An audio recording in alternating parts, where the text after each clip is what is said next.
Welcome to a world where adventurers are not just heroes, but stars. Today, we're diving into the thrilling narrative of a new era of adventurers, where their daring exploits are broadcast live to a captivated global audience. These aren't just mere quests, they're content, drawing cheers and attracting sponsors eager to Yuck and the rise of Clover. Our tale begins with Yuck, a skilled red mage and alchemist, formerly a B-rank member of the renowned A-rank party Thunder Pike. Despite his crucial support, providing essential items and magic, Yuck felt undervalued, even facing the prospect of crippling debt. The party's leader, Simon, callously dismissed his contributions, suggesting Yuck was expendable and wouldn't find a place elsewhere. But Yuck, with quiet dignity, decided to sever ties, leaving Thunder Pike's mocking laughter behind him. Seeking a fresh start, Yuck headed to the Adventurers Guild. It was there that destiny, in the form of a heartfelt reunion, intervened. Marina, a former student of Yuck's, recognized him instantly. Overjoyed, she embraced her master, introducing him to her fellow adventurers Silk and Rain. Learning of Yuck's search for a new party, Marina impulsively invited him to join theirs. Despite the obvious rank disparity, Yuck's B rank versus their D rank, Yuck saw the perfect opportunity. He explained that high-ranking parties often burdened him with expensive item demands, leading to financial strain. A D-rank party, ironically, offered him the freedom he sought. With genuine enthusiasm, Marina, Rain, and Silk welcomed him aboard, agreeing to call him simply Yuck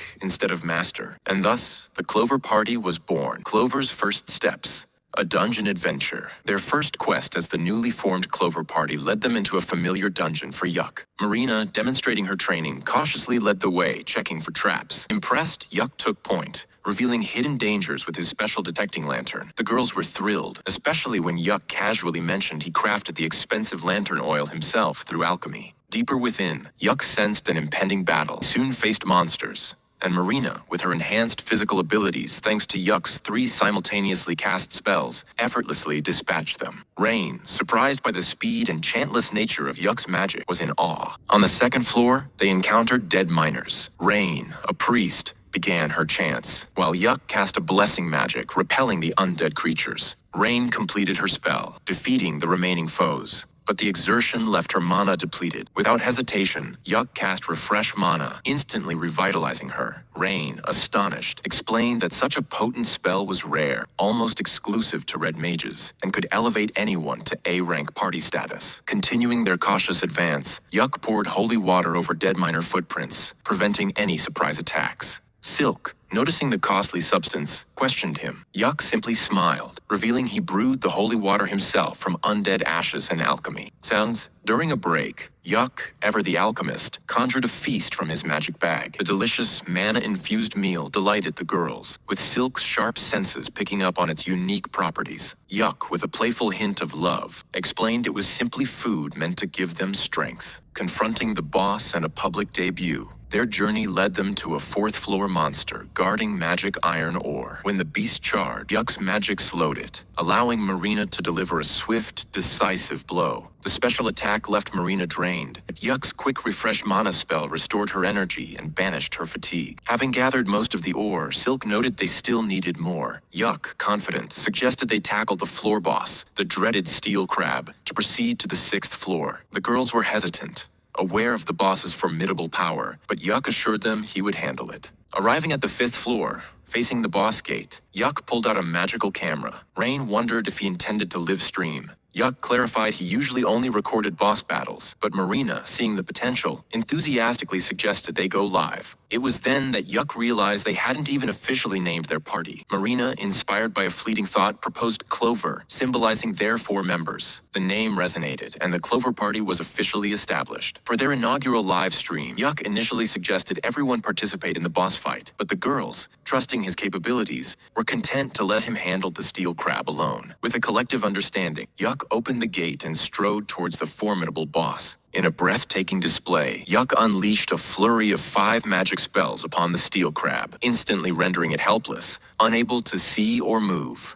The newly formed Clover Party is on a high after a successful quest. Yuck, a skilled red mage and alchemist, reflects on his unique position as both their teacher and a party member, despite their differing ranks. His companions, Marina, Silk, and Rain, are genuinely impressed by his abilities and quickly dismiss his concerns, assuring him he's overthinking it. Yes, Inspired, Silk proposes that Yuck become their party leader. When he asks for their reasoning, she earnestly explains that he's their teacher and fate brought them together. Marina and Rain enthusiastically second the motion. Yuck, seeing an opportunity to protect them from future dangers, accepts the leadership role. His only condition is that they be direct with him if they ever feel he's not a good leader. The girls are overjoyed, embracing the exciting future of the Clover Party. Meanwhile, Yuck's former party, the once renowned Thunder Pike Party, finds itself in dire straits. During a fierce battle against monsters, their cohesion shatters, leading to a severely injured member and forcing their leader Simon to order a desperate retreat. Thus, even after escaping, the injured member remains in critical condition. Simon turns to their healer, only to discover she's out of mana. A frantic inquiry about mana potions reveals a critical flaw. Yuck was always the one who managed their supplies. Kira.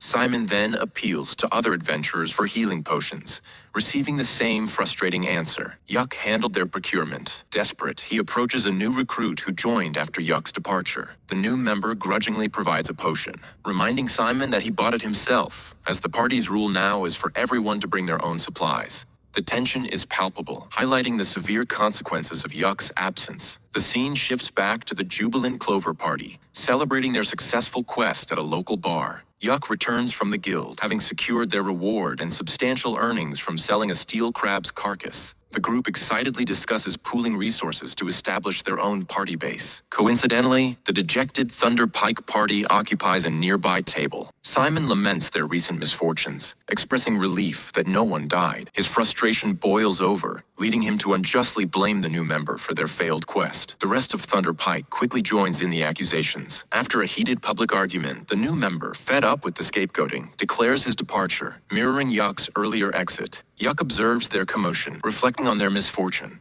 The Clover Party, unaware of the deeper drama, simply decides to meet at the guild in 3 days for their next quest. Suddenly, the bar's main screen broadcasts a replay of Yuck's incredible fight with the steel crab. His unconventional use of weakening magic to effortlessly defeat the formidable creature amazes everyone present. The video quickly garners a huge number of views, filling the Clover Party members with pride. The Thunder Pike members, however, seethe with palpable jealousy, witnessing the success of the man they had dismissed. Unbeknownst to our heroes, a shadowy figure in the bar watches the Clover Party with a malicious glare, muttering, "Who does that guy think he is, hanging out with those girls?" 3 days later, Yuck arrives at the guild early, meticulously searching for a suitable quest for the Clover Party. Mamar, the guild receptionist, offers her assistance.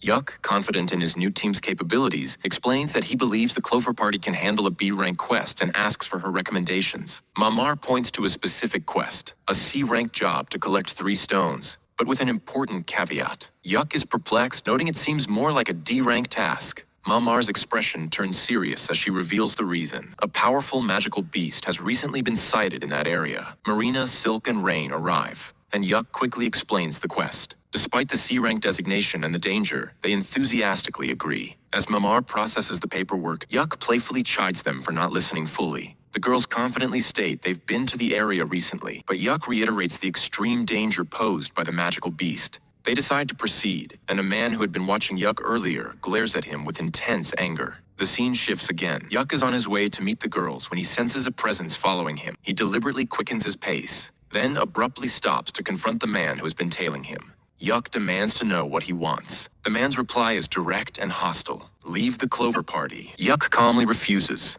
asserting his position as their leader. The man's anger flares, and he draws his sword, claiming he'd approached the girls many times to join for their own good, and that he discovered them before Yuck. Yuck reiterates his refusal, and the man attacks. With effortless precision, Yuck uses magic to swiftly knock him out. Later, Yuck recounts the encounter to the girls, who confirm the man had been bothering them. The incident further solidifies their trust in Yuck as their protector. They begin discussing the quest itself. Yuck reiterates that their primary objective is to collect 3 stones. Marina mentions they were in that specific area of the Alta Forest just 2 months prior. Yuck asks if they encountered any animals, and Marina replies the forest was strangely devoid of wildlife then. Yuck's expression darkens. He deduces that the magical beast was already present, and they were fortunate not to encounter it. The true, terrifying nature of the C-rank quest becomes clear. Yuck outlines their strategy. Record inside the forest, switch to live stream if danger arises, ensuring guild monitoring and backup. This also provides vital documentation for tracking dangerous creatures. They reach the Ulta Forest edge, and Yuck starts recording. The eerie silence, devoid of animals, confirms the nearby magical beast. A rustling sound prompts Yuck to immediately livestream as a colossal high-ranking monster. Jarnak, the Beast King of the North, emerges. Its presence drastically increases the quest's difficulty.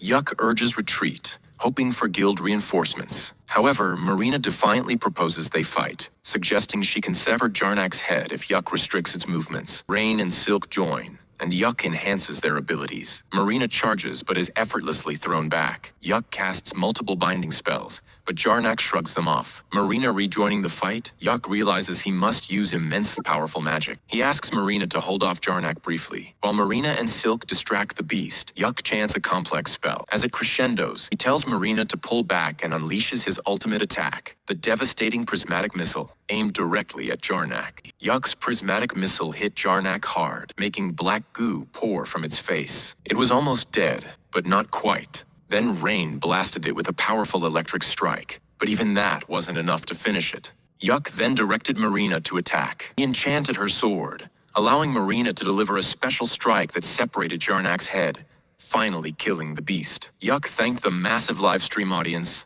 a sight that filled Simon with jealousy. Exhausted, Yuck told the girls he'd lecture them later, but Rain shot back, insisting she'd lecture him for trying to sacrifice himself. Seeing their anger, Yuck conceded they'd analyze the situation together. As the girls went to bathe, Yuck's mind drifted back 6 months to when he became their teacher. He remembered a camping trip where he told them they'd easily earn their D-rank adventurer licenses. He never imagined they'd all eventually be in the same party. Days later, the guildmaster summoned the Clover Party. The girls were nervous, but Yuck reassured them, explaining that defeating the B-rank Jarnak as a C-rank party likely meant praise. When Guildmaster Benwood arrived, he sternly asked Yuck for his personal account of the incident, not just the official report. Tense start, urgent investigation. The scene opens with Benwood's harsh tone making the girls anxious, prompting Yuck to tell him to stop scaring them. Benwood laughs it off, then shifts the conversation to the Zarnak incident. Yuck explains the details are in his report and suspects an overflow as the cause, recommending an investigation. Mamar agrees,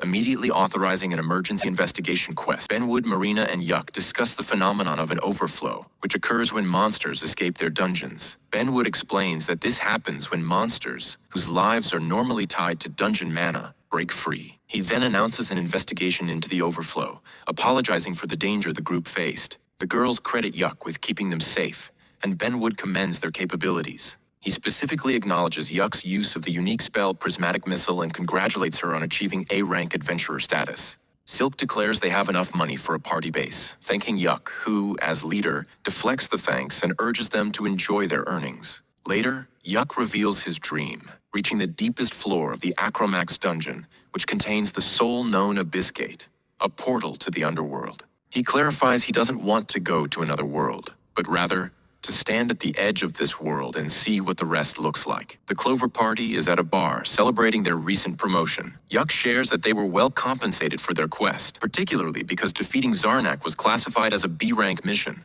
They also profited significantly from selling Zarnak's body, much to the surprise of the other girls given the substantial earnings. As Silk counts their money, she discovers a letter for Yuck containing a platinum coin and an apology from Benwood for sending them on a dangerous quest.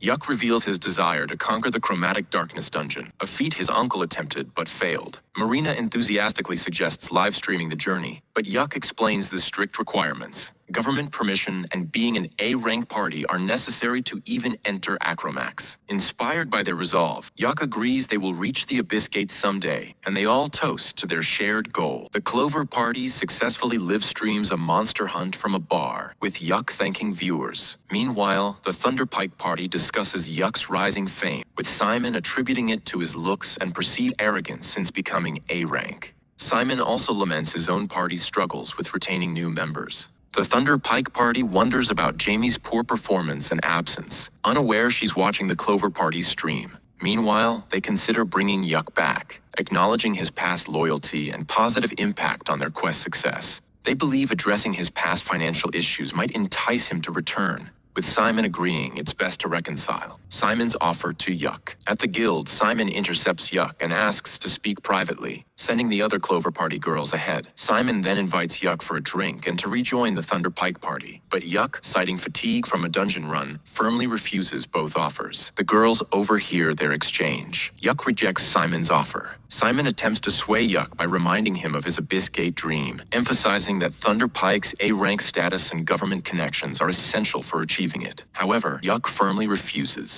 citing his loyalty as Clover Party's leader and Simon's past disrespect. He states their childhood friendship isn't enough for forgiveness and he'll never rejoin Thunder Pike. Yuck then ignores Simon and enters the guild, where an observer seems pleased by the argument. Inside, the Clover Party asks Yuck about the man, and he identifies Simon as his former party leader. Marina's fear and Yuck's reassurance. Hearing about Simon, Marina panics, grabbing Yuck and asking if he's leaving them. Yuck reassures her he isn't, asking her to release him due to pain from his recent dungeon return. Yuck informs the Clover Party they've secured a sponsorship from Arthi, an old weapon company. The girls are surprised, especially Silk, who notes her own bow is an Arthi product. Yuck explains Arthi's new theme focuses on designing armor for female adventurers. The offer entails the Clover Party wearing this new gear to explore dungeons in exchange for payment and the equipment. Iron Rust Dungeon Quest. Yuck informs the Clover Party they'll be heading to the nearby Iron Rust Dungeon. Upon arrival, Yuck notes his past visits with the Thunder Pike Party. The girls join him, showcasing their new Arthi armor. Yuck then explains that they won't be live streaming this quest, as a recording is required for Arthi. The team starts recording and enters the dungeon. Yuck explains that their goal is to reach the Abundant City dungeon located on the lowest floor. While exploring, Marina suggests using ropes to descend faster than the stairs. Yuke tests this by dropping a stone, which mysteriously vanishes. Shocked, the group listens as Yuke warns them that nothing can fall straight down in this area and strictly advises them not to fall. And, as they move forward, Yuke detects traps, keeping the group safe. Sensing danger ahead, he warns the others to prepare for battle. They encounter 4 orcs, triggering Silk's anger. Yuke reminds her to stay calm despite the orc-elf rivalry. Silk agrees, but insists none should survive. The Clover Party quickly defeats the orcs.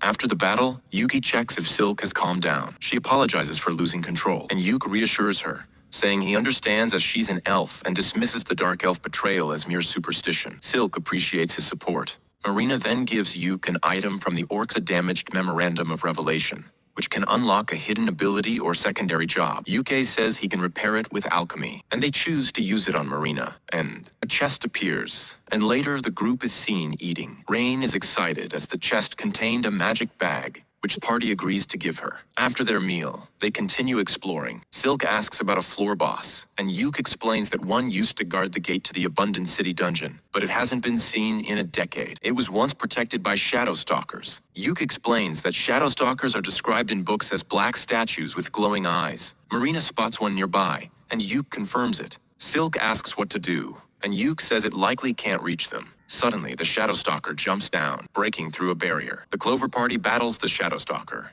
Yuke buffs the team and sets a barrier, but it breaks when the Shadow Stalker attacks Marina, knocking her unconscious. Rain starts healing her. Silk and Yuke continue the fight. Yuke counters with magic, but just before landing a blow, the Shadow Stalker uses a dark curse, causing Yuke to collapse. As the Shadow Stalker moves to strike Yuke again, Rain blocks the attack and heals him. Silk urges the group to focus on defeating the enemy. The girls fight together, but the Shadow Stalker evades their attacks and injures them. Just before it can land a fatal blow on Silk, a barrier, activated by a scroll Yuke used, stops it. Furious, Yuke declares the Shadow Stalker made a mistake harming his friends. He unleashes a powerful barrage of spells, overwhelming and eventually binding the creature. Using gravity magic, he pins the Shadow Stalker to the ground and heals the girls. They then attack together. Silk uses her magic to restrain it. Marina strikes it powerfully, and finally, Rain unleashes a magical attack that destroys the Shadow Stalker completely. Marina hugs Yuke tightly, which overwhelms him. Rain jokes, "Yuke, Marina is a grown-up now. You shouldn't hug her like that." Marina quickly lets go. Yuke, catching his breath, thanks Marina for spotting the enemy, or they would have been ambushed. Yuke asks Rain why the Shadow Stalker appeared, and she explains it was an overflow, an unstable undead creature. Marina and Silk are surprised. Silk asks what to do next, and Yuke says they should complete quests since they're already on the lowest floor. Marina suggests live streaming the situation, but Yuke reminds her that their armor hasn't been publicly released, so they need the client's permission. However, he agrees to stream if the situation worsens. The group reaches the Abundant City dungeon, which has never been cleared. Silk suggests there might be an abyss gate, and Yuke confirms they just need to touch it to complete the quest. They do so, completing the mission. Later, Yuke reports the quest and submits the footage, with the guild noting the Shadowstalker encounter and possibly calling them for an interview. While they wait, Marina suggests going on a group date and everyone agrees, starting with dinner plans. Thunder Pike Party is on a mission but currently eating bad food. Barry complains about the poor quality, recalling better times with Yuck. Simon suggests moving forward with the mission and asks if anyone brought potions, but all deny due to cost. Jamie starts a live stream but takes time to get it going, while others tease her for being useless. The party moves on with their mission. At the guild reception, the party has failed their last mission. Mamar warns that continued failure will lead to demotion and suggests an easier C-rank quest. Simon refuses angrily because he is an A-rank adventurer. Mamar explains the party's poor recent performance. Simon complains they haven't been introduced to any new members and didn't get accurate mission details. Mamar insists the last quest is still counted as failed. The party drinks in a bar. Simon says the four of them can't complete a high-rank quest alone. Barry suggests calling Yuck back since he's Simon's childhood friend and might help. Simon agrees they must go to Chromatic Darkness to invite Yuck. So, Jamie, however, doesn't like the idea of inviting Yuck back. Scene shifts to Clover Party meeting a broker to look for a base. Broker shows them houses. First house doesn't appeal to Yuck. Second house is liked by all, but the girls refuse to see the third house because it makes them uncomfortable. Yuck explains Thunder Pike's base is in this area. The girls decide to buy the second house to avoid having Thunder Pike as neighbors. They move in after working hard to settle. At dinner, Yuck installs a smart TV. While celebrating their new base, they see news about parties searching for the Abyss Gate in the Chromatic Darkness dungeon. Yuck says it's his dream to go to Acromax, but wants to go with them and live stream it. Yuck receives a mail from the guild inviting him to Acromax, but he rejects it. Later in the market, Simon confronts Yuck angrily about rejecting the invitation, accusing him of abandoning the party and causing their troubles. Yuck defends himself, saying Simon left all non-combat tasks to him and never recognized his contributions. They argue more, then Yuck leaves with Rain. 2 weeks later, Ben Wood invites Yuck to join a party to Acromax due to overflow spots. Yuck declines because his party is only C rank and Acromax is too difficult. Ben Wood gives Yuck documents with all known information about Acromax and asks him to investigate, but Yuck refuses as it's too dangerous. Ben Wood trusts Yuck and insists on giving him the information, saying he would go himself if he could. Mamar gives Yuck the quest papers. Yuck says he'll decide after consulting his teammates. At Clover Party's base, Yuck tells the girls everything but refuses to go on the Acromax quest, doubting their experience and preparation. The girls try to convince Yuck to come. He refuses. Rain says Yuck is scared he'll lose one of them on the quest. Yuck admits he's scared but doesn't want to lose anyone. Rain comforts him, telling him to trust them. Yuck agrees to go to Acromax with Clover Party. They inform Ben Wood they'll take the quest and ask if they can get a scout. Ben Wood says Mamar already told them they can request a scout. Mamar arrives with a girl named Nini and introduces her as their scout. Neen says she used to be a thief, but now is a ninja with C rank and will give her 100% to the mission. The Clover Party is standing at the entrance of the Acromax dungeons. Silk comments she never imagined the dungeon entrance would be under the Adventurer Guild. Mamar explains the guild was built above the dungeons to seal the entrance. Ben Wood mentions that of the 3 parties who plan to enter the Chromatic Darkness dungeon, 2 have already backed out. Yu says things are moving faster than expected, and only the Thunder Pike Party is inside now. The entrance to Chromatic Darkness is open, and the Clover Party is ready to enter. Ben Wood reminds them to only investigate and not try too hard to bring back anything from inside. Yu agrees and starts the live stream, which plays on city screens. The Clover Party enters the dungeon. After moving ahead inside the dungeon, Neen puts on invisible clothes to scout enemies. The 4 members chat. Silk asks Yu how it feels being inside the dungeon. Yu admits he doesn't feel as emotional as he expected. After some conversation, Nene returns and says there are no enemies ahead. They continue moving forward. Yu says the Thunder Pike Party came before them and has reached the 8th floor. Marina comments they've been inside for 2 weeks but haven't even reached halfway. Yu states their only objective is to find out if anything strange is happening inside, and they are not to cross the dungeon. Everything they find will be live streamed and checked by the Guildmaster and Royal Academy scholars. Neen detects a monster ahead and no alternate path exists, so they have to fight. They prepare for battle. Yu attacks first with a powerful move called Prismatic Missile. The entire party attacks, damaging and killing the monster. They reach a safe area per documentation and decide to take a break. Yu turns off the live stream temporarily. They find a chest. Nene asks if they should open it. Yu says they will, but is unsure about live streaming it. Silk warns that if a C-rank party finds a rare artifact during a special quest, some top people might not like it. Yu tells Nene to open the chest off-stream. Inside, they find many jewels and get very happy. Silk collects all jewels. Yu finds a ring and a black cube. He says he's unsure what the cube is, but suspects it's an artifact. Maybe waiting for a purpose or answer. Yu plans to report it to Ben Wood, hoping it might give clues about strange things in the dungeon. Yu puts the ring on Ren's finger like a proposal, making her very shy. He explains, the ring helps calm the mind. The girls are surprised. The party continues deeper and reaches the second floor safe area. They discuss the day's events. Yu says the day is over, and they should return. The scene shifts to the party exiting the dungeon. Nene says they are near the exit. Yu is glad everyone returned safely. Nene hears something nearby, and they realize the Thunder Pike party is very close. Yu almost forgot Thunder Pike was there. Simon asks why Yu didn't accept their request to join earlier. Yu says he won't leave the Clover Party, and that they are here on the Kingdom's request. Barry tells Yu to take them seriously. Camilla tells Yu to apologize for his tone, but Jamie from Thunder Pike stays silent. Simon says they all came for the same purpose and demands all live stream data and fines be shared. Thunder Pike and Clover Party are allied, so sharing is necessary. Yu gets angry and says he doesn't remember any alliance. Their argument is live streamed for the city to see. Simon insists a top-ranked party should report everything, but Silk accuses them of blackmail. Camilla calls Silk a rude dark elf, making Marina and Ren angry, and a fight nearly breaks out. Simon tells them to back off, but Yu surprises everyone by telling Simon to shut up. Yu says Thunder Pike is like family to him, but insults aren't allowed. He expresses disgust at the idea of allying with them and says he will never work with them. Clover Party leaves angrily, while some Thunder Pike members watch in silence. Scene shifts. 2 days later, Ben Wood calls the Thunder Pike Party to the Adventurer Guild due to multiple complaints against them. Simon asks about the complaints. Ben Wood lists complaints from sponsors, the Elves Correspondence Council, the Civil Rights Union, and the Guild headquarters. He asks if Simon knows why.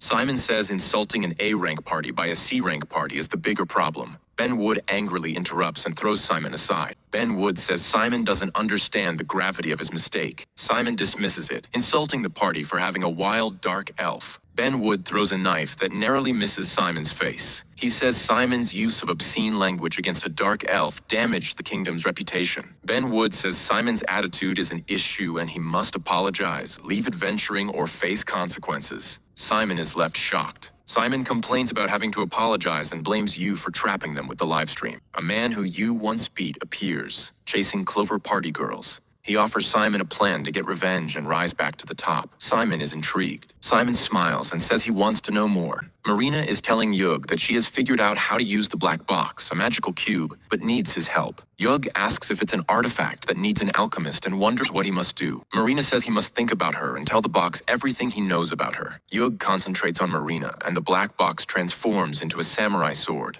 Marina is happy, but doesn't explain how it happened, only saying it's a secret. She hints vaguely that a child needs both a mother and father, which confuses Yug. The scene shifts to the second day of the Clover Party's exploration in Aniclimax. Yug begins a live stream and says their goal is to reach the stairs to the third floor and investigate any strange phenomena. The Clover Party advances from the first to the second floor and is surprised to see an open sky and a huge field, something impossible inside a dungeon. Yug notes that such environments usually appear after the 20th floor. Rain climbs onto Yug's shoulders and uses her telescope magic to scout the area. She doesn't see any monsters, but spots a house, and the party decides to go there, even though it's odd to find a house inside a dungeon. As they reach the house, an old woman appears and welcomes them, offering tea and food. Yug senses no evil from her, but still refuses to enter. Suddenly, darkness falls, and the house transforms into a castle. The old woman reveals herself as Lady Ferris Phone, an immortal ruler of this area.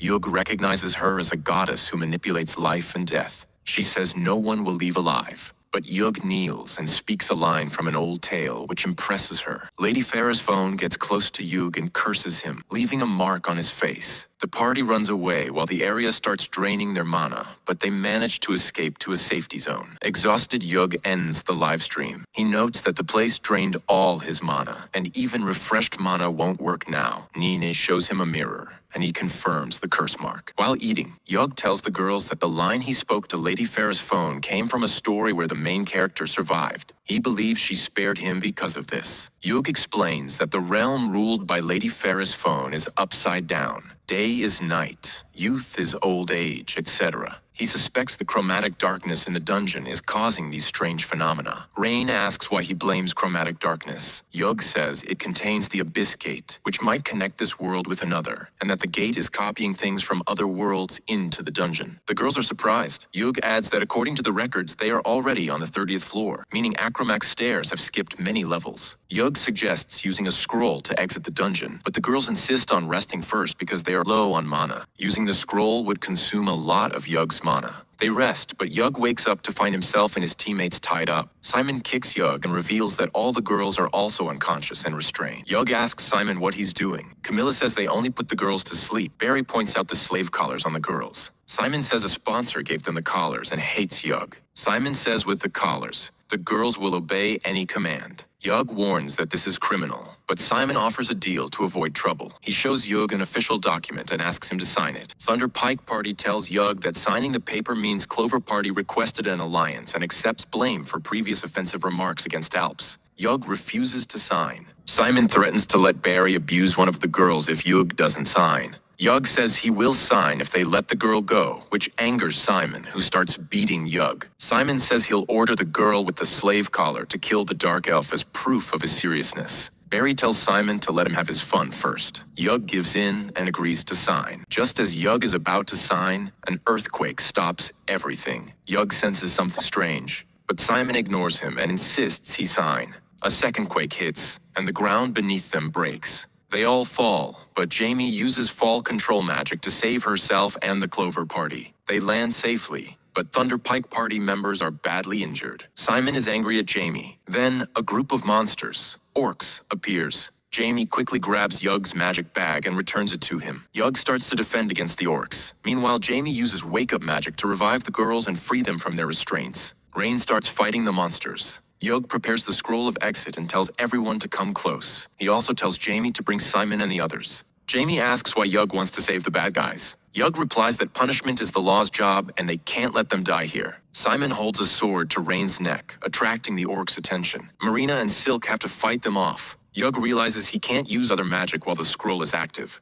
Suddenly, Jamie attacks Simon from behind and tells Rain to run. Rain escapes to Yug, but Simon punches Jamie, knocking her down. Jamie appears in a video expressing deep regret for how she treated Yug. She admits that she misunderstood his intentions and didn't realize the sacrifices he made to help her sick brother. Now ashamed, she feels guilty for judging him and believes that if she had apologized earlier, she might have had a chance to be part of the Clover Party. Simon interrupts Jamie, prompting her to end the recording. In the message, she confesses the wrongdoings of the Thunder Pike Party and asks for Yug's forgiveness. Benwood shows the video to the Clover Party, leaving Yug feeling remorseful for walking away from Jamie when she had tried to change. Ren comforts Yug, telling him he's not at fault. Benwood reveals a distress call from Jamie, who is trapped inside the collapsing chromatic darkness. Yug is determined to rescue her and offers to pay for an exit scroll to go back in. Benwood says the guild will discuss sending help. Yug remains firm about going, and the other girls refuse to let him go alone. Ren insists on joining the mission because of the suffering she endured from the slave collar, and together they prepare for the journey. Yug uses a dark spell called Dispel to remove Ren's slave collar. The group is surprised, and Yug speculates that his ability may be tied to his debt. He asks the others not to report this to the church, and they all focus on the rescue. Suddenly, a man appears at their door, claiming to be Yug's future master. Yug orders him to leave, which angers the man. He attacks, but Yug defends himself. When guards arrive, the girls swiftly defeat them. The man reveals a device that controls slave collars. Yug accuses him of supplying Simon with illegal tools. The man tries to control Ren, but she knocks him out and nearly harms him further until Yug stops her. Yug warns against hurting the man due to his political influence. Ren puts a slave collar on him instead, and threatens him if he gets near her again. The man confesses love for her, but Ren declares her loyalty to Yug, surprising everyone. Yug places a curse on the man that will activate if he approaches Ren again. The man panics, and Yug instructs the group to turn him over to the Royal Examiner. The Clover Party finishes their preparations to rescue Jamie. They realize they still need an exit scroll. And just then, an adventurer named Lucent arrives. Lucent, a top-ranked adventurer, brings the exit scroll and asks about Yug's intentions.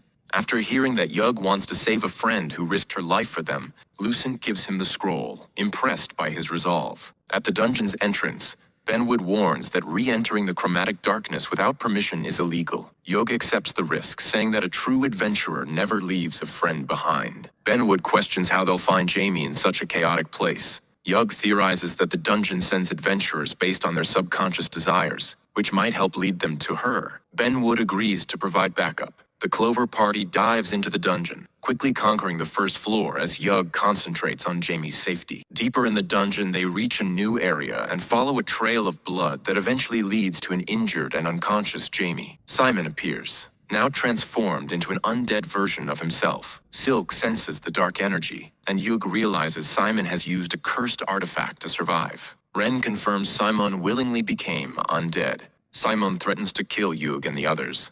Marina attacks him, empowered by a spell from Yug. She cuts off Simon's hand, but he regenerates it and boasts about being immortal, revealing his envy of Yug. Simon's hatred becomes clear as he expresses his desire to destroy Yug. Yug sees that Simon is no longer human and understands that they must defeat him to save Jamie. The group engages Simon in a fierce battle. He mocks Yug's efforts, claiming he cannot be killed. Yug responds with a modified spell called Prismatic Missile, infused with a curse that damages Simon continuously. Simon begins to fall apart from the curse. Marina asks if Yug is going to kill him, but Yug replies that the spell is meant to make Simon suffer endlessly, not necessarily to end his life. Ren tries healing Jamie, but her wounds are immune to regular healing. Jamie explains that Simon's cursed sword is behind the damage and that she might not survive. Yug encourages her to hold on. Yug casts Dispel Magic on Jamie, successfully removing the curse. Her wounds begin to heal, but she collapses from exhaustion after the ordeal. Yug tells Mamar he's planning to invite Nene to join the Clover Party. Mamar is pleased and supports the idea, noting Nene already fits in naturally. Yuke suggests they should ask Nene first, but Mamar believes she wouldn't say no. As the door opens,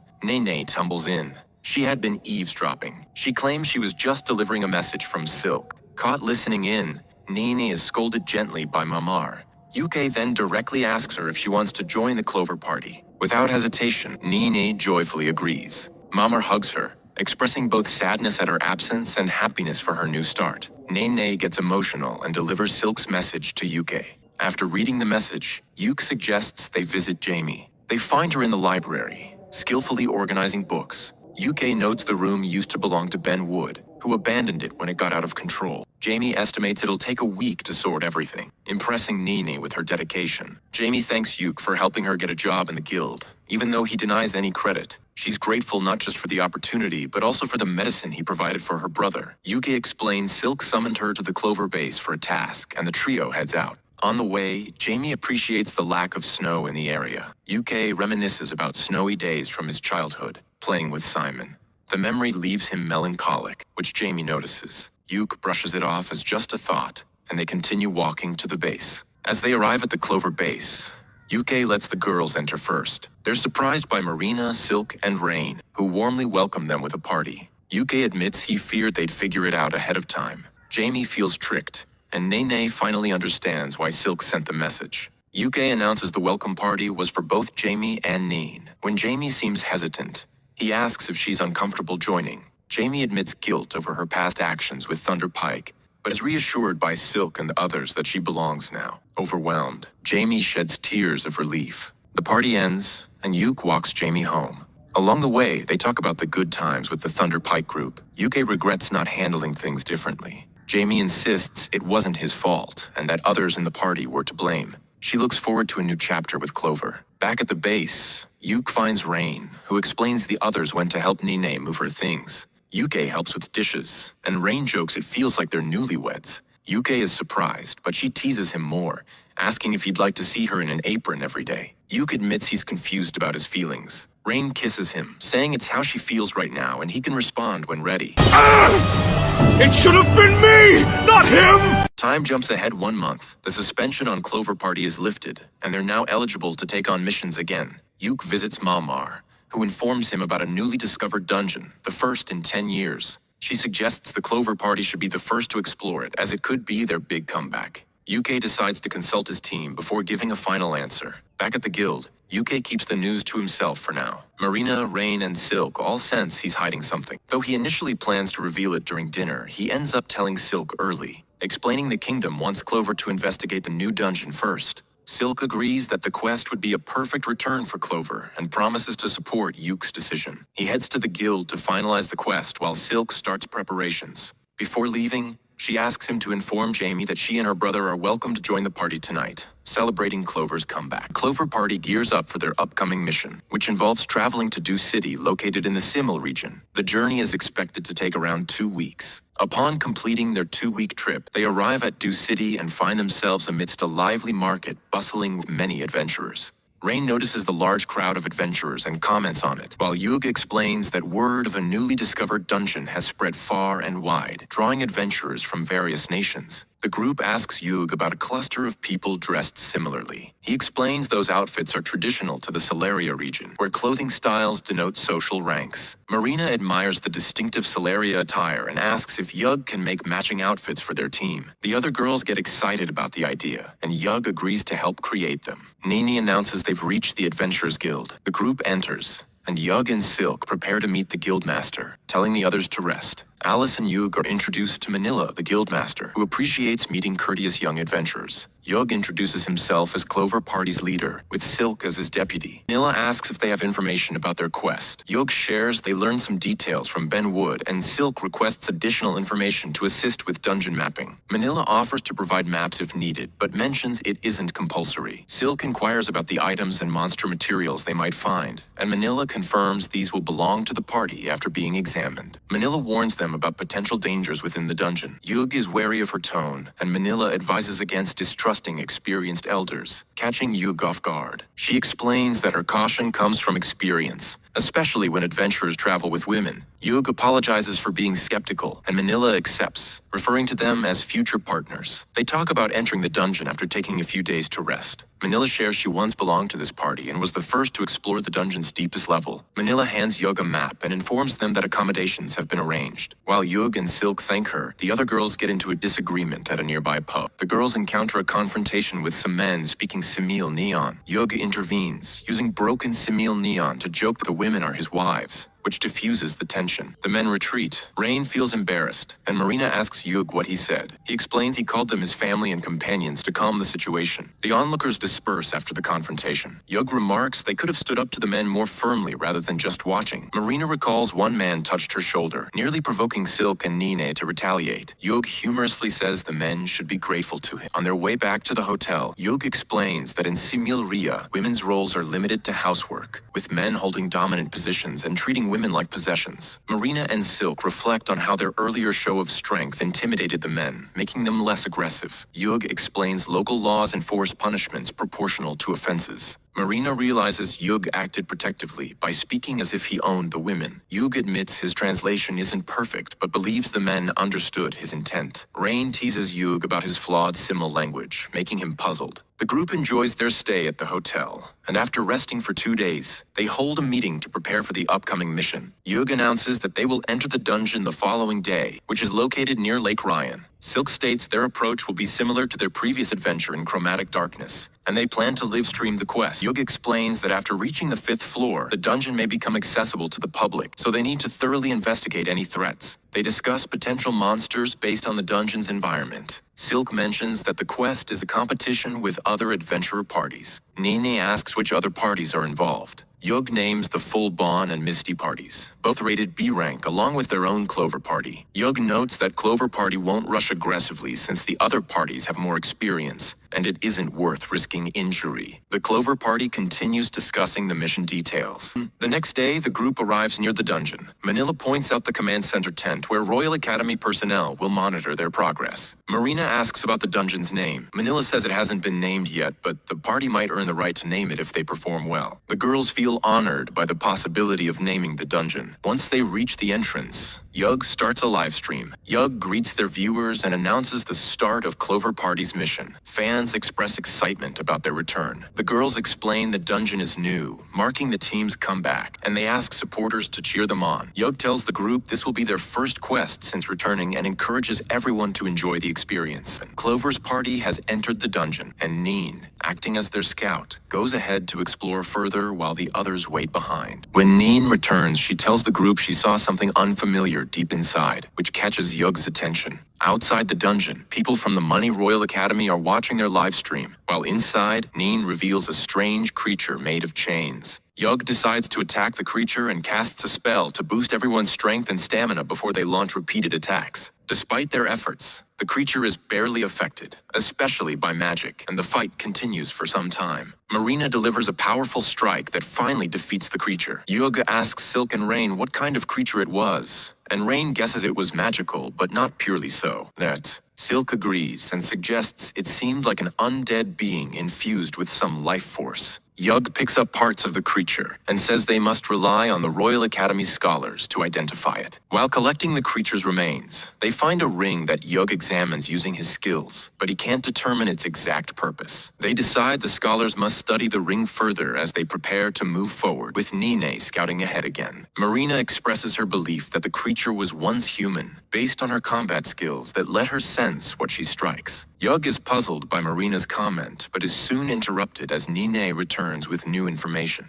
Nini reports two findings. There are stairs leading upward, unusual since stairs usually go down in dungeons, and that she has found the creature's lair. They arrive at the lair, which appears to have been inhabited by humans, and find some books. None of them can understand the language in the books, but Yug keeps one, hoping scholars might later decipher it and reveal valuable information. After investigating, they reach the stairs, but Yug suddenly remembers Simon, which causes him to become very distressed. Yug ends the live stream abruptly and sits down, overwhelmed, until Rain insists he rest and he eventually falls asleep. When Yug wakes, the girls comfort him, showing their concern, and after discussing, they decide to proceed further, but first take a lunch break. Yet, Yug uses his magic to prepare a delicious meal, and everyone enjoys it together before continuing deeper into the dungeon. After climbing the stairs, they reach an empty city, which feels eerie, and Yug suggests they should leave. Suddenly, a voice confirms Yug's feelings about the place, and Clover's party gets ready to fight as a man appears. The man introduces himself as Log, an old man forgotten by the world, and they ask about his presence in the dungeon. Log explains the strange barrier around the area and introduces them to the city called Glad Sheen. Marina asks why Log is alone, and he replies that the king and the city's people are still here. Yug questions Log's meaning, but Log says it's beyond his ability to explain and then disappears. Clover's party finds a girl lying nearby and takes her with them. The scene shifts to the next day, where Yug meets with Manila and royal scholars to discuss the mission. The scholars say Log wasn't visible in the live stream, leading them to believe the dungeon caused Yug's party to lose. Manila tells Yug that the Misty party quit the mission after half their members fell ill inside the dungeon. Manila asks Yug what he thinks about the dungeon, and Yug explains he believes they've entered another world, which felt strange, like chromatic darkness. Manila trusts Yug's judgment, likening him to his uncle, Sagar, and asks about the girl found in the dungeon. Yug says the girl is still asleep. Back at camp, Yug finds Rain very upset, and when he asks why, she reveals she received a letter from her grandfather, Count Crowder, whom she doesn't know. Neen deduces that Rain must be a noble, but Rain says she's an illegitimate child whose mother was expelled from the Count's household, and she never expected to get such a letter. Yug reads the letter, which states that the second prince of Samal Taraya has asked for Rain's hand in marriage, claiming she hasn't been useful so far and should stop her adventuring. Rain declares she refuses to comply with the letter's demands. Marina suggests ignoring the letter since Rain's name isn't even mentioned in it. They burn the letter, and Yug asks Nene to tell Mamar to destroy any evidence connecting the Crowder family to Rain. Neen warns that this will be expensive, but Yug promises to handle it. Yug calls Rain outside to talk and asks if she would marry him, explaining it would be a temporary, paper-owned marriage to help her escape her problem. Rain, embarrassed but grateful, agrees and hugs Yug. The next morning, Yug and J-Cart, leader of the Full Burn party, talk with Manila, who reminds them of all the rules. J-Cart confidently claims his party will win and mocks the Clay party, saying Full Burn will become an A-rank party. After he leaves, Manila tells Yug his marriage plan is approved and praises his big step, despite it being just on paper. Yug stresses that dealing with nobles and Selmers requires no mistakes. Scene shifts back to the dungeon where Clover's party climbs stairs, and Silk notices Rain's unusual behavior. Silk asks Rain if something happened, and Rain shyly admits she had a dream. Yuk interrupts, telling them to focus on their mission. Suddenly, Neen finds something strange ahead, and the group sees a weird creature waiting for them. The group quickly climbs up and sees 4 strange creatures ahead of them. Ren uses her magic and senses that these creatures feel similar to the chain monster they encountered before. As they move forward to identify the creatures, one creature looks at Neen, who becomes paralyzed. The creature opens its huge mouth, about to attack, but UK saves Neen just in time. After backing off, the creatures close their eyes, and Neen explains she was paralyzed on seeing them and couldn't move. UK decides they must attack from a distance to avoid paralysis, and the Clover party prepares to strike. UK casts flash and blindness spells, blinding the creatures and preventing them from paralyzing anyone. The creatures start dying one by one from the party's attack, except one targeted by Ren's spell remains alive. Marina quickly attacks the remaining creature, cutting through it and the wall behind it. After killing the creature, Marina feels uneasy, and the group collects materials and rings dropped by the creatures. Marina becomes silent. UK asks why, and Marina notices the live stream is still on and asks for some time to think. UK agrees to take a break. They stop the live stream and rest inside a building. Marina shares that while killing the creature, she felt like she was hurting a human, and even the wall felt human-like. She explains her samurai job helped her realize what she had hit. UK offers to test further, but Marina says she already checked things in another room, though she's not fully certain. Marina suggests ignoring these strange feelings for now, admitting her samurai skills might not be fully developed. Silk and Ren remark that the dungeon feels very strange, like a gray field where Lady Persephone lives. UK agrees, feeling uneasy as well, and they resume the live stream while climbing to the top of the building. From there, they view the entire city. UK says they should head towards the castle to explore it thoroughly and finish their task. On the way, they discuss an old man named Log, whom they didn't see and suspect might be an illusion. Ren says since she was given a sanitizing spell by UK, her mind isn't affected by such things. Marina concludes that Log probably exists. Nearing the castle, they see Log standing at the gate. UK asks what the city is, but Log dodges the question and warns them that the city is filled with Twilight and its people. Log says those people were already saved, so they can't be rescued again. UK asks if the monsters they fought were once humans, but Log refuses to answer and leaves. Ren asks if Log knows about the golden rings. Log explains the rings are items called the One Gold, and Ren and UK ask more questions, but Log doesn't respond and says the truth will find them eventually. The castle door opens. The Clover party enters and investigates but cannot find the way to the royal court. The scene shifts to the next day. UK shows his investigation report. Manila praises Yuke's work. Viscount Boardman, the Royal Academy's local supervisor, thanks UK for his efforts. UK expresses gratitude for being useful and credits his knowledge to Boardman's writings. Boardman says he's happy to help adventurers, but warns the dungeon's entrance must be closed. He hands UK an examination report about the rings they found. The report shows the rings came from inside a human or human-like being. UK realizes they were correct because one Clover party member with a samurai job felt like she was attacking a human. UK also mentions he brought some wall and ground samples from the dungeon for research. Manila asks for the report, but research will take at least a day. Boardman informs UK about the Misty Party, whose members became sick inside the dungeon, and many watchers of their stream also fell ill. They suspect something wrong with the dungeon's lighting, which affects people's minds. UK recalls Log's words about the city being filled with twilight and its inhabitants. After the meeting, Neen rushes to UK and reports that the girl they found in the dungeon is now glowing. UK and Neen run to see the glowing girl. The girl says she was waiting for UK. UK asks who she is. She introduces herself as the Golden Priestess and warns that time is short because their world is in great danger. She explains a calamity called Calling may start, and their world is merging with another threatening destruction. UK and the group have seen the twilight in strange conditions in Gladsham City. The Golden Priestess says the twilight caused Gladsham's ruin. UK admits he suspected something was wrong with the light there. He asks if the twilight will also consume them like did the Misty Party. The Golden Priestess says they won't be consumed if they don't go too deep into the twilight. She advises them to find Log, who knows what they need to understand. She reveals a foolish king and his followers refused defeat, chose to become golden, and created a universal curse tied to the World Tree. The World Tree grants wishes, but the curse must be stopped. She tells UK he must stop the Twilight King and destroy the gold, or the world will be consumed. After this, the girl reverts to human form and falls. UK catches her. She says it was good meeting them. Marina is glad she has awakened and asks her name. The girl says her name is Niboon. Ren informs Niboon that the aura she had is gone, but the Twilight's presence remains. UK asks if Niboon remembers what happened. Niboon recalls only fragments, saying the part inside her is gone. UK tells everyone that if this is true, something huge is coming beyond what adventurers can handle. The scene changes to a week later. UK is summoned by Marquis Bodybor, director of the Royal Academy. Marquis says he came quickly after receiving Viscount Boardman's report. UK asks what the calling is. Marquis understands Ook's question and tells him he is the chosen one. UK asks what being chosen means. Marquis shows UK a large painting given to the previous Academy director, his father. Marquis asks if UK can understand the ancient script on it. UK says he cannot, it's written in an ancient language. Marquis explains two worlds cannot exist together, but when one tries to engulf the other, it causes a massive event called calling. He believes the other world is forcing itself onto theirs. He warns the calling threatens their world and wants UK to handle it.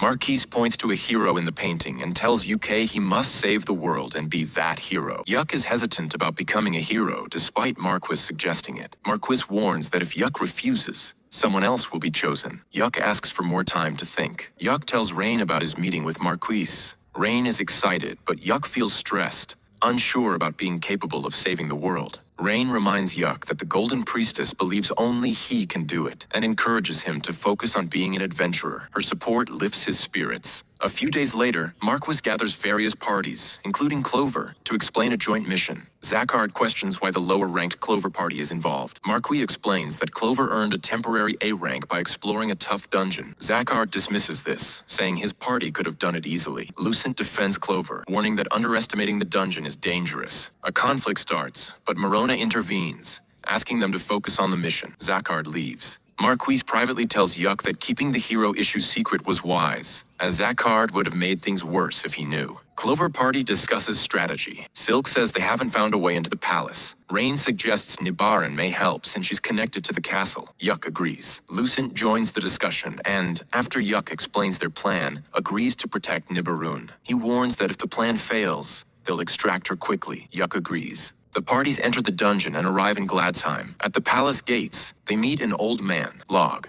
Maria notes Log is real, not an illusion. Log welcomes Nibaran, who doesn't remember him. He says it's better that way. Yuck asks him for information. Log says answers will come through Nibaran. The inner palace doors open. Lucent orders some members to follow Log, others to stay and alert the rest. They enter the palace cautiously. Log leads them to the library, apologizing for not being clear. Maria suspects Log is cursed and believes the needed information is in the books. He begins reading with Nibaran. Rain senses something strange with her magic and finds a special book and drawer. Silk senses spirits and a flying book approaches her, which she identifies as a book spirit. Rain finds a key, and Yuck uses it to open the mysterious book. It's a grimoire in an unknown language. Silk offers to help by holding Yuck's hand, triggering a magical transport. Inside the book, a spirit named Biblion appears. It asks about Yuck, and Silk says he's a good person. Biblion shows Yuck the book's memories. Yuck sees a man writing formulas. He gains understanding after hearing him speak. Returning to reality, he explains that the book discusses a powerful chain magic formula. Moria explains what he learned. Gladsheim was once a city of gods and humans, but was destroyed by an event called the Sunset. King Warden led efforts to survive it. Yuck adds that the grimoire contains magic to grant wishes.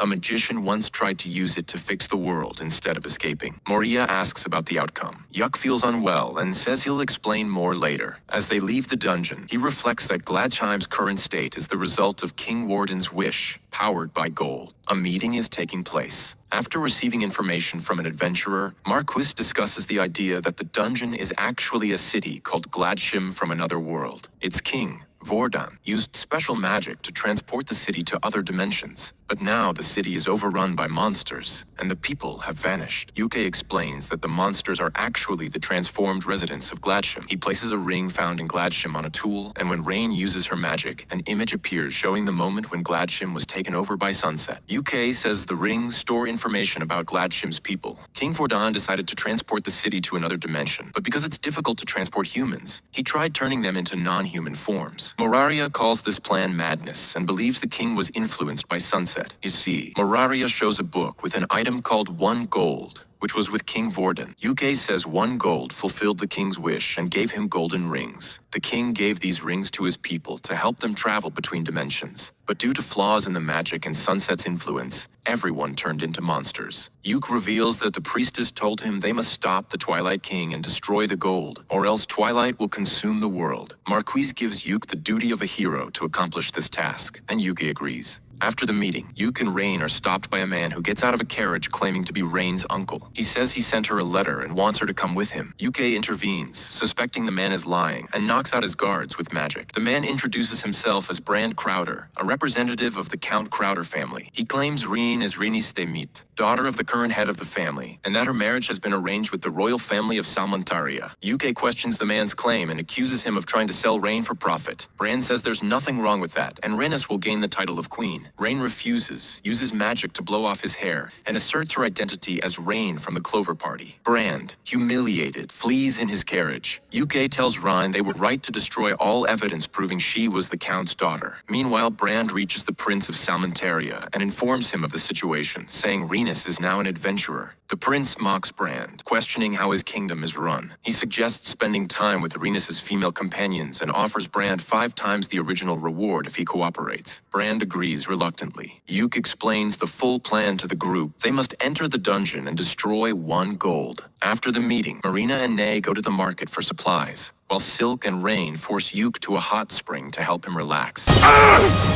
It should have been me, not him! A few days later, the Fullburn party kidnaps Nee Baron and takes her into the dungeon. The Clover, Scotia, and Carmine parties prepare to rescue her and destroy 1 gold. As they enter Gladsham, they encounter many monsters. The Carmine party, led by Morona, holds the monsters off to allow the others to proceed. The Clover and Scotia parties move ahead into the castle. Inside, they see guard-like monsters. Scotia party attacks to clear the way for Clover party. As Clover moves forward, they meet Log, who reveals he is Log Vordanian, son of King Vorden, and that Nee Baron is his niece. Log says Nee is the last link to him and his father. He admits his father made a terrible mistake and was unfit to rule. He places his trust in them to make the right decision, then vanishes. The Clover party sneaks forward. Minnie reports that the Fullburn party and Zacharard are inside. Silk summons the spirit Bibion for guidance. They see Zacharard and Fullburn celebrating over gold they found. Yuke demands to know where Nee Baron is. They spot King Vordan with Nee lying beside him. As Clover rushes to save her, Fullburn blocks their path. Zacharard declares they conquered the dungeon. Zacharard boasts they won by bringing Nee Baron first. Yuke, angered, accuses them of madness and using her wrongly. Fullburn prepares for battle. Zacharard insults Yuka, calling him a playboy and says he hates him the most. The girls defend Yuke, calling Zacharard jealous and disgusting. Enraged, Zacharard turns to King Vordan and demands power as a wish. The king raises his spear. 1 gold glows, and Yuke is shocked. Zacharard asks King Warden for power. In response, the king activates a light from the 1 gold, empowering the full-bound party with magical golden rings. Zacharad reveals he suspected they were hiding something. Yuck realizes they are using a dangerous multi-district magic formula. The full-bound party attacks the Clover party but loses. Then, they transform into powerful, lust-driven monsters, now immune to attacks, and begin overpowering the Clover party. The Squadia and Carmine parties arrive and help subdue the monsters. The Clover party moves to save Nye Baron, but King Warden blocks them, initiating a battle. Warden is initially stronger. With teamwork, the Clover party fights back. Rain finishes a powerful mantra that causes a massive explosion inside King Warden. He burns and tries to fight on, but disintegrates into ash. The Squadia and Carmine parties destroy the monsters. Yuck sees the ring trying to revive King Warden and uses his curse mark to destroy it. This causes him intense pain. Moria tells Yuck to handle things from here. Nye Baron tells Yuck they are the only ones who can safely destroy the 1 gold. Yuck agrees. The Clover girls scold him for sounding self-sacrificial, but he clarifies his intentions. Rain hugs Yuck and says she'll wait for him. The other girls say goodbye warmly. Neen makes Yuck promise to spend time with her. Everyone leaves except Yuck and Nee Baron. Yuck and Nee Baron find Raj, now king after Warden's fall. Raj explains 1 gold's origins and begins a ritual to destroy it. Yuck asks if destroying it will stop the world's sunset. During the ritual, Yuck sees a vision of Simon becoming 1 gold after being cursed. The stone spread across worlds.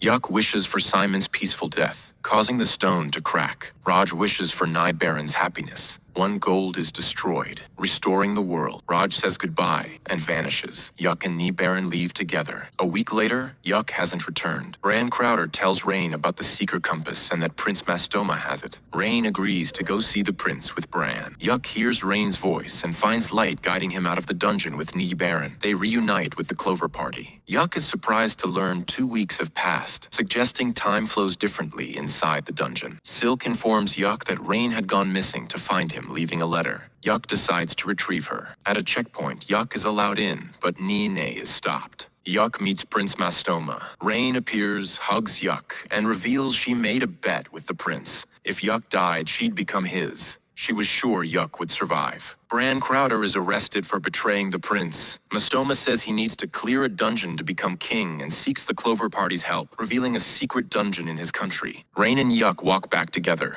Rain explains she used the secret compass to guide him out. Yuck thanks her for saving his life. They reunite with the group and guild members. Guild members leave after celebrating. Marina blindfolds Yuck for a bath and makes a personal request that embarrasses him. One by one, the other girls join, making Yuck blush more. A week later, Yuck submits the dungeon report. Marquis tells him that Count Crowder has been arrested. Prince Mastoma also reported Crowder to the king, earning the Clover Party recognition. The Clover Party discusses helping Prince Mastoma. Yuck and Silk talk about shopping plans. Silk reminds Yuck of his promise to spend time with Nene, prompting Yuck to invite her. Yuck and Nene go shopping and have a fun-filled day in the market. Later, the Clover Party prepares to return, receiving a warm farewell from the Adventurers Guild. Upon arriving at Phoenix City, the Clover Party is welcomed by cheering crowds. Yuck goes to the Adventurers Guild and thanks Mumar for altering Rain's documents to protect her. Yuck reports to Banwood, who teases him and tells him about the big reward from the government. Banwood plans to deposit the money into the party's account. Jamie arrives. Worried about Yuck, Banwood embarrasses her by revealing how she cried and insisted on rescuing Yuck. Jamie gets flustered, but Yuck appreciates her concern. Back at the base, everyone rests. Rain finds Yuck lost in thought and comforts him. She praises Yuck's leadership and suggests they drink together. They toast with the Clover Party. Banwood arrives at the Clover Party base with a mysterious man who reveals himself as Vincent V, the king of Valalia Kingdom. Surprising, Vincent V says he is undercover and asks Yuck to call him by a nickname. Yuck refuses, but Banwood reassures him they are close like brothers. The three sit together, and Silk arrives surprised to see Vincent V, who tells her he wants to discuss an important matter with her. Vincent V explains that a new king will be chosen in Selmute, confirms the accuracy of Yuck's previous report through a letter from Prince Mastoma, and announces their kingdom's support for Prince. Vincent V gives Yuck an advance reward for his next quest, a noble insignia, and congratulates him on becoming part of the Velmilia nobility. Banwood explains that Yuck has earned the title of Dungeon Count, the highest honor for adventurers, and Silk asks for clarification. Vincent V shares plans to send adventurers to Selmonteria as a trial for a technological alliance between their kingdoms. He shows documents detailing the formation of a temporary adventurers guild in Selmonteria to improve relations and explains the trial will take place in a remote area to avoid political issues. Yuck signs the contract after requesting 6 insignias as an advance payment, which Vincent V approves. Preparations begin for the trip to Selmute. The Clover Party members are excited about traveling on a magic airship, though Silk feels scared. Banwood arrives with Mamar, who brings a box containing the advance payment from the king, 6 insignias for the Clover Party members. Yuck distributes the insignias. Jamie questions whether she can accept hers since she is banned from adventuring. Banwood surprises Jamie with a pardon document from the king lifting her ban, allowing her to adventure again. Jamie is emotional, and the party is excited as they board the airship. Silk's fear gradually subsides during the flight. Yuck notices Viscount Boardman on the airship, who is supervising the streaming equipment setup, and offers to help as an alchemist. At night, Yuck tells the girls that the insignias mean they are not only party members, but also considered his property in the male-dominated Selmute society to protect them. The girls react with surprise, but understand Yuck's reasoning given Selmute's backward mindset. They joke about being Yuck's wives to ensure their safety, teasing him and making him flustered. Rain suggests they should call Yuck dear husband, which shocks him. Yuck insists they speak normally. Nine asks who will be the head wife. What the hell is going on? A role in Selmute culture. Yuck appoints Rain due to knowledge of Prince Mastoma and the situation. The girls agree, and Marina teasingly asks Yuck if he wants to sleep with them, to which he responds with embarrassment. After days of travel, They reach the Cellmute area and encounter bandits. Banwood doubts these bandits are the official forces they'd expected. Yuk agrees. The timing seems suspicious, suspecting a trap. The airship is out of harm's way, allowing them to confront the bandits and find out who sent them as the fight begins. Clover Party defeats the bandits, and Prince Mastoma arrives, explaining his delay due to a destroyed bridge. He thanks Yug and wants to speak informally, as equals. Yug asks about the bandits, and Mastoma says they were sent by his hostile brother, Rafuma, who has tried to kill him multiple times. Yug checks if he can tell Banwood about Rafuma. Mastoma agrees and encourages Yug to be more casual with him. Mastoma's wife, Majerna, says her husband wants Yug to be his friend. Mastoma insists on informal speech, and Yug accepts. Mastoma tells them they're heading to a place called Raju, a town he built specifically for Yug. After 2 days, they reach Raju and are warmly welcomed. Mastoma shows Yug and Banwood the Adventurers Guild and then introduces the entire party to a grand mansion. Everyone is shocked to see a banner calling Yug the Adventuring Ambassador Dungeon Count. Yug feels it's too much. Mastoma explains that he wants to show the kingdom he's serious about the throne, and giving Yug a grand place supports that image. Yug understands the political move. That night, Yug and Silk enjoy a quiet moment together, drinking and talking under the stars. 2 weeks later, Mastoma shows them the dungeon's location, which can only be accessed by crossing Death Valley. Banwood asks if Jamie can stay behind to help him, and after discussion, Jamie agrees. Nabe Baroon also stays behind on Yug's request. As the party travels through Death Valley, they fight monsters and realize how dangerous and unstable the area is. Silk feels something wrong with the spiritual energy. Yug suspects a dungeon overflow and suggests camping to investigate further. That night, he senses something unusual and discusses it with Ren. Silk suggests they plan their next steps. Suddenly, they feel a threat and prepare to fight. Yug's cursed mark activates, and Nine scouts ahead. Nine returns, saying 20 different monsters are approaching. This worries Yug, as overflows usually involve a single monster type. Yug suspects a monster stampede and decides they must retreat immediately. He enhances everyone's abilities with magic to help them escape. As monsters close in, Ren proposes they jump off a ledge using her magic bubble for safety. The plan works, and they narrowly escape. They continue fleeing, fighting more monsters, and finally exit Death Valley safely. The next morning, Yug reports everything to Mastoma. Viscount Boardman believes a monster stampede might be starting based on the variety of creatures. Mastoma asks how Yug's homeland deals with such threats. Banwood explains that adventurers are hired to reduce the threat and investigate the dungeon. Viscount Boardman adds that armies and knights are usually deployed. Mastoma considers inviting foreign adventurers. Banwood says it's possible, but difficult. Mastoma decides to ask his father for permission, despite political risks. Yug warns that revealing the dungeon might hurt Mastoma's claim to the throne. Mastoma responds that protecting the country is more important. Mastoma bows and sincerely asks for their help, surprising everyone. Banwood and Yug both promise to support him fully.